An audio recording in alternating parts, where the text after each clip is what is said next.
right, what's going on, you guys? Nick here with Nick Strength and Power. I've got a couple of interesting stories for you guys today. The first story that I have for you guys today, just weeks away from the Arnold Classic. Your defending Arnold Classic champion, William Bonac. We got a really good physique update from Bonac just weeks away from that competition, which is awesome to see. So the physique update that we got was from a guest posing. Now, these stories came from IFBB Pro _ Khalid on Instagram. So you get two really good looks at him. You get a look at him backstage under a little bit better goon light, and then you get a look at him actually on stage during the guest posing. Now, for me, I actually like the video backstage better. I think you can get a better idea of how he's looking and the kind of shape that he is in. And at the end of the day, I think Bonac looks really, really good here. On paper, he's the favorite to win. He's the returning champion. And I think it's going to be a battle at the Arnold Classic. I certainly think he's going to be in that top 3 mix. But my prediction for this year's Arnold is that there will be a new Arnold Classic champion this year. I'm not going to give away who I think is going to win yet. But even though I think Bonac looks really good here, my prediction is still that there's going to be a new Arnold Classic champion in men's open bodybuilding.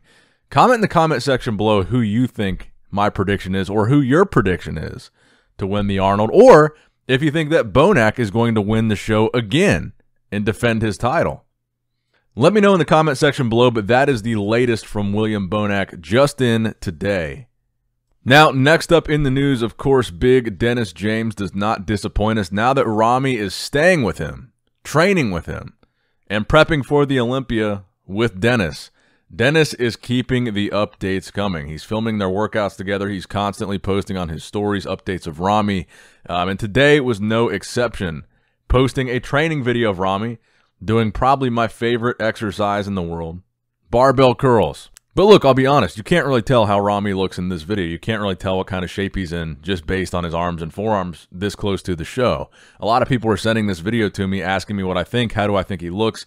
Honestly, I can't really make a good, I can't form a good opinion based on what we're seeing here. We're really not seeing a lot in that video. So I think it would be a little bit of a stretch for me to even insinuate that you could tell what kind of shape Ramy's in from that video. But Ramy, on his own story, did post an interesting screen cap, which is just a picture of his face that it looks like a fan posted with the caption, "It's cold again," and they tagged Big Ramy. Now, of course, the standout about this picture is the trademark Big Ramy death face, the mark of good conditioning, the mark of crazy conditioning right before a show.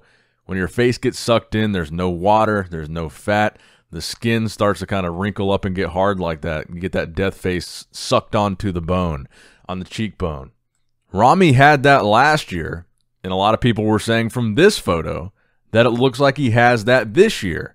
And if he has it already, that could be a really solid indicator of how he's going to look on stage, or maybe not. I guess you guys can draw your own conclusions, but those are the two updates that we have from Ramy and Dennis at just weeks away from the Olympia.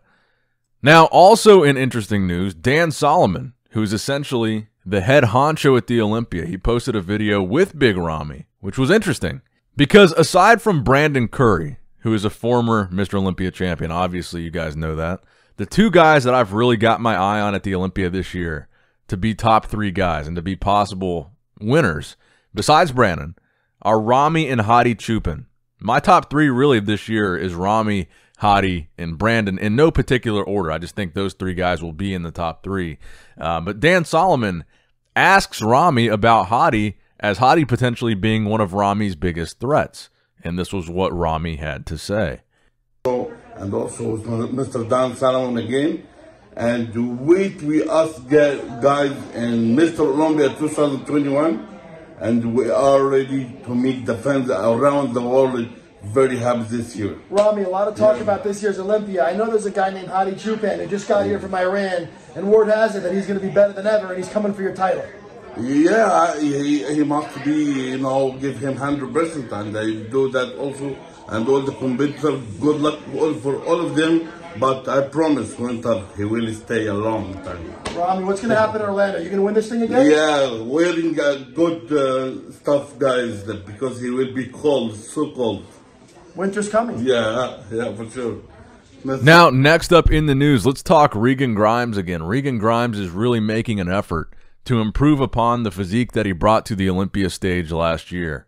That physique last year got him 15th place, and the main criticism was the size. He needs to bring up his size. He needs to come in bigger. He's getting out-muscled on the pro stage. Now, this latest video that you're watching right here, he certainly looks like he has achieved some size. It looks like he's put this offseason to good use when it comes to making the improvements that he needed to make. I'm excited to see Regan on stage this year, and I'm hoping to see him make some significant improvements, not only on his physique, but hopefully on his placing. I hope to see him place significantly higher than 15th. Like I've said before, we talk about all these young guys, Ian, Hunter, Nick, and these other guys in their mid to late 20s.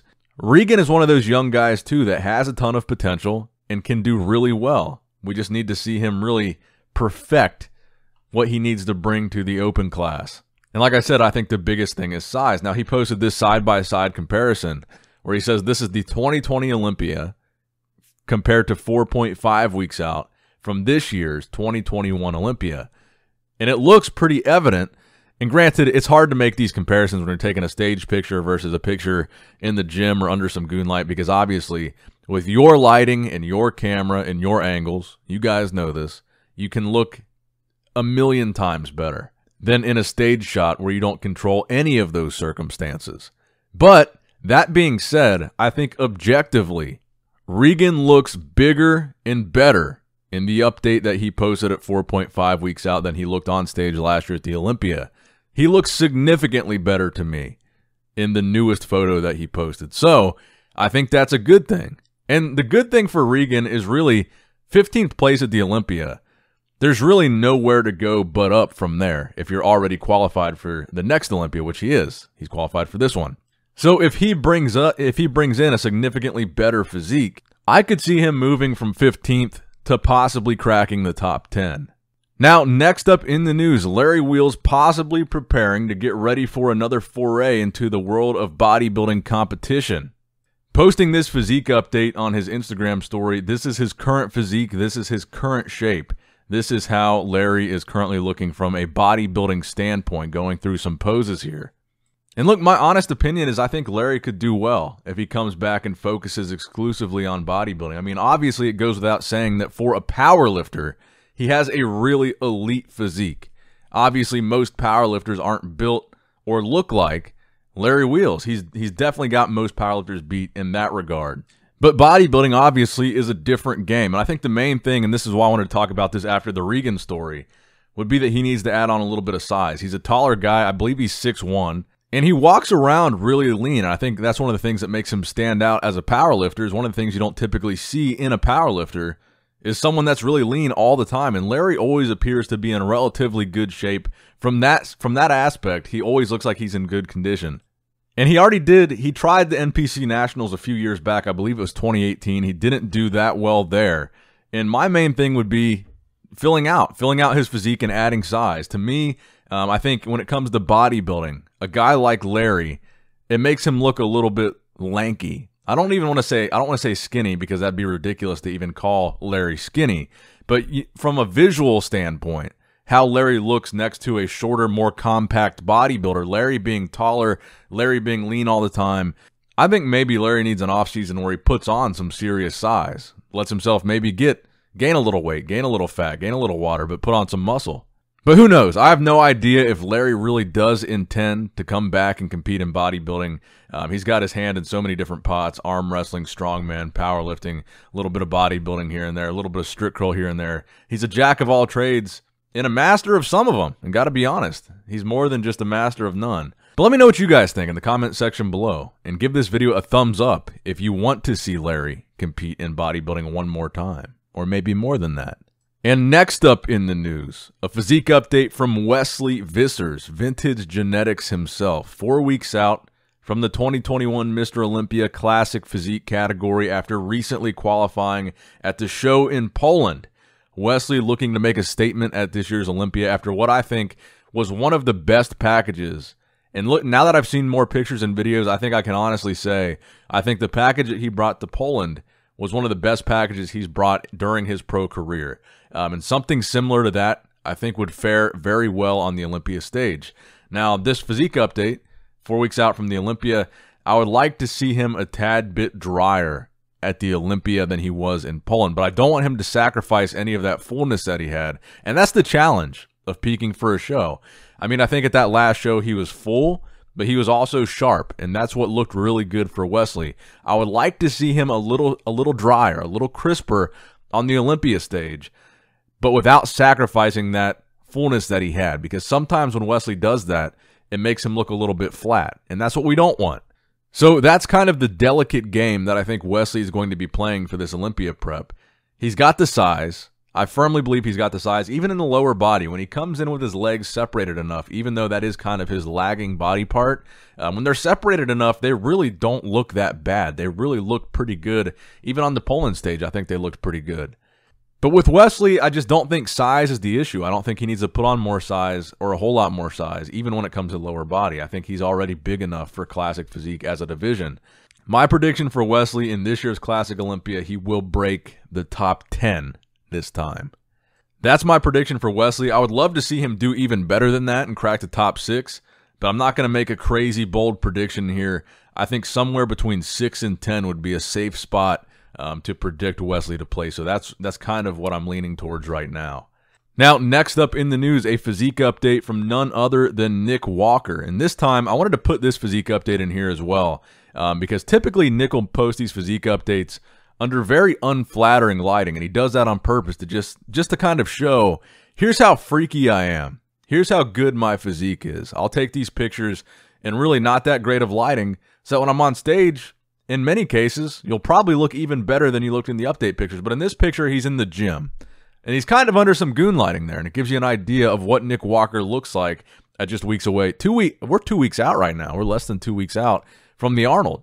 I need to be getting on that prediction video here soon. But Nick, he looks crazy, and I think he's going to make a really big statement. He's going to make a splash at the Arnold Classic, and I think that splash is going to be to the extent of a top 3 placing at the Arnold. I know a lot of you guys are predicting Nick's going to win. It's just that's a tough prediction to make. I think he's going to do very, very well. As long as he looks as good or better than New York, I see Nick in the top 3 here. Keep the midsection tight, keep the waist tight, control it even during the transition phases, and the conditioning. As long as he does that, he's got all the tools he needs to be one of the best bodybuilders in the IFBB. And hell, he already is. He won the New York Pro, which makes him one of the best. But now he's taking one step up from the Arnold Classic stage, or from the New York Pro stage to the Arnold Classic stage, then to the Olympia stage. So it's actually kind of cool the way he's doing that, because historically in bodybuilding, New York Pro has been number 3, Arnold Classic has been number 2, and Olympia is number 1. And when you think about it, Nick actually gets to do those shows in that order, like walking up a staircase, gradually increasing his level of difficulty. So for a rookie bodybuilder with a ton of potential that's really good and really competitive, this is probably the best scenario that you would want to see play out. He did as good as he could possibly do at that 3rd biggest show, the New York Pro. He won that show. Now let's see how good he can do in the 2nd biggest show, and then how good he can do in the biggest show. Then we can get a really good slice of how Nick Walker's career is looking so far once we take this chunk of 2021 and look at how Nick has placed at all 3 of these shows and really look at what he might need to work on or maybe not need to work on, because I guess there is the potential that he wins all 3. Now, I don't think that's a likely outcome, but I think Nick is a guy that could be in a conversation of that's the caliber of bodybuilder I think Nick is. I think he can beat, as long as he's on and that conditioning is there, I think there's a very short list of guys that Nick couldn't beat at 100%. If those guys were off. But I guess we'll see. All right, guys, that's going to wrap it up for today's video. I hope you guys enjoyed it. I apologize for not being around Saturday and Sunday. I had a bachelor party this weekend and some things we had to attend to with that. So I took a couple days off. I hope you guys enjoyed your weekend as well. If you enjoyed your weekend, give the video a thumbs up.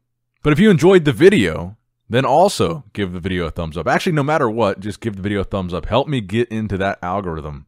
Help us get some views on this video. As always, I love you guys. I appreciate you guys. Nick Strength and Power, signing out.